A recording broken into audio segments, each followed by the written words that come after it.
નમસ્કાર, બી ઇન્ડિયાના રહસ્યમય કાર્યક્રમમાં આપનું સ્વાગત છે. આપની સાથે હું છું વિધાતા. છેલ્લા 500 વર્ષોમાં માનવજાતે પૃથ્વીના દરેક ખંડ પર પોતાની છાપ છોડી છે, પરંતુ એન્ટાર્કટિકા હજુ પણ એક રહસ્ય છે. બરફના નીચે શું છે તે નક્કી કરવું મુશ્કેલ છે. આજે પણ એન્ટાર્કટિકા પૃથ્વીના સૌથી રહસ્યમય સ્થળોમાં સ્થાન ધરાવે છે. થીજી ગયેલા ખંડમાં અનેક રહસ્યો છે જે વૈજ્ઞાનિકોને પણ મૂંઝવણમાં મૂકી દે છે. આવું જ એક રહસ્ય બ્લડ વોટરફોલ તરીકે ઓળખાતો ધોધ છે. એન્ટાર્કટિકાના એક હિમનદીમાંથી લોહિયાળ ધોધ વહે છે. બરફમાંથી વહેતા આ લોહી જેવા પ્રવાહ પાછળ શું છે રહસ્ય? આવો જાણીએ.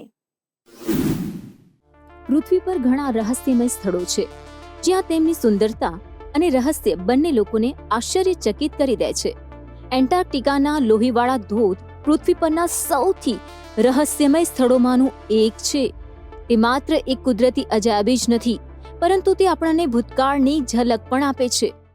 બરફથી ઢંકાયેલ એન્ટાર્કટિકામાં એક અનોખું દ્રશ્ય પણ છે જે પહેલી નજરે એવું લાગે છે કે જાણે બરફમાંથી લોહી વહેતું હોય.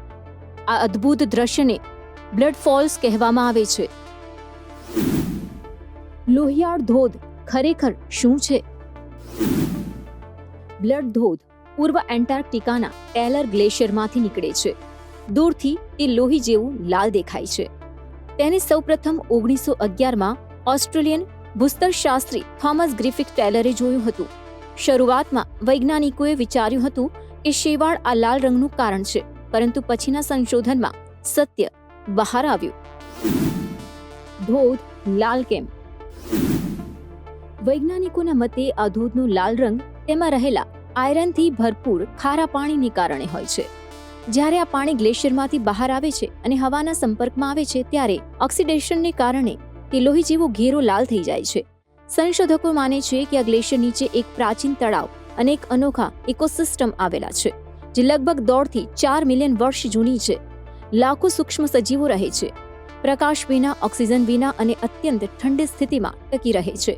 આ સૂક્ષ્મ જીવો તેમના જીવનને ટકાવી રાખવા માટે સલ્ફેટ અને આયરન રિસાયક્લિંગ જેવી અનોખી પ્રક્રિયાઓનો ઉપયોગ કરે છે. એન્ટાર્કટિકામાં બ્લડ ફોલનું રહસ્ય અકબંધ. બરફની નીચે છુપાયેલો લાલ પ્રવાહ વૈજ્ઞાનિકોને મૂકે છે મૂંઝવણમાં. 1.5 થી 4 મિલિયન વર્ષ જૂની ઇકોસિસ્ટમ બ્લડ ફોલ્સ નીચે. પ્રકાશ અને ઓક્સિજન વિના જીવતા સૂક્ષ્મજીવોનું અદ્ભુત જગત. આયરન અને ઓક્સિડેશનથી લાલ બને છે ધોધનું પાણી. હાઇપરસેલિન પાણીને કારણે ધોધ ક્યારેય થીજતો નથી. બ્લડ ફોલ એક જીવંત ટાઈમ કેપ્સ્યુલ જે દરિયાઈ જીવનની ઝાંખી. 1911માં થોમસ ટેલરે શોધ્યો હતો લોહિયાળ ધોધ. શેવાળ નહીં, આયરન છે લાલ રંગનું સાચું કારણ. ગ્લેશિયરના નીચે તળાવ અને રહસ્યમય જીવન છુપાયેલું. -7 સેલ્સિયસ તાપમાને પણ સતત વહેતો રહે છે ધોધ.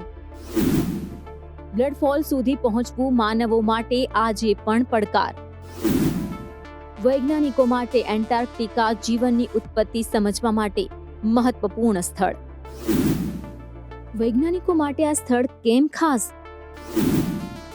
બ્લડ ધોધ એન્ટાર્કટિકાની સુંદરતાનો એક ભાગ નથી, પરંતુ તે વૈજ્ઞાનિકોને પૃથ્વી પર જીવનની ઉત્પત્તિ અને અન્ય ગ્રહો પર જીવનની સંભાવનાઓને પણ સમજવાની તક આપે છે. અહીં હાજર સૂક્ષ્મ સજીવો દર્શાવે છે કે કઠોર પરિસ્થિતિઓમાં જીવન કેવી રીતે ટકી શકે છે. નાસા અને અન્ય વૈજ્ઞાનિક સંગઠનો માને છે કે જેમ આ ધોધ નીચે જીવન શક્ય છે તેમ મંગળ અને યુરોપા જેવા બરફથી ઢંકાયેલા ગ્રહો અને ઉપગ્રહો પર પણ શક્ય બની શકે છે. પાણી કેમ થીજી શકતું નથી? એન્ટાર્કટિકાનું તાપમાન -7 ડિગ્રી સેલ્સિયસ સુધી પહોંચી શકે છે. જો કે તે રહે છે. આ પાણીમાં હાઇપરસેલિન પાણીની હાજરીને કારણે તે ક્યારેય થીજી જતું નથી અને સતત વહેતું રહે છે.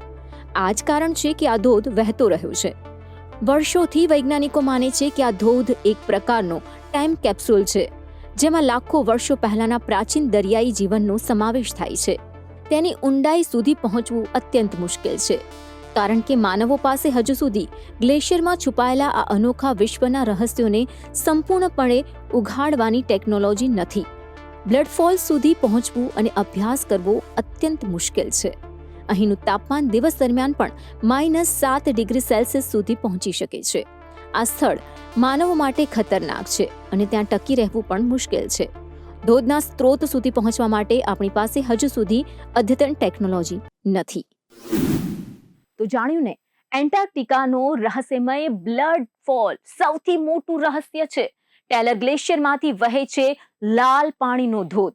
બસ આવી જ રહસ્યમય કહાની જોવા માટે આપ જોડાયેલા રહો બે ઇન્ડિયા સાથે. હાલ મને રજા આપશો. નમસ્કાર.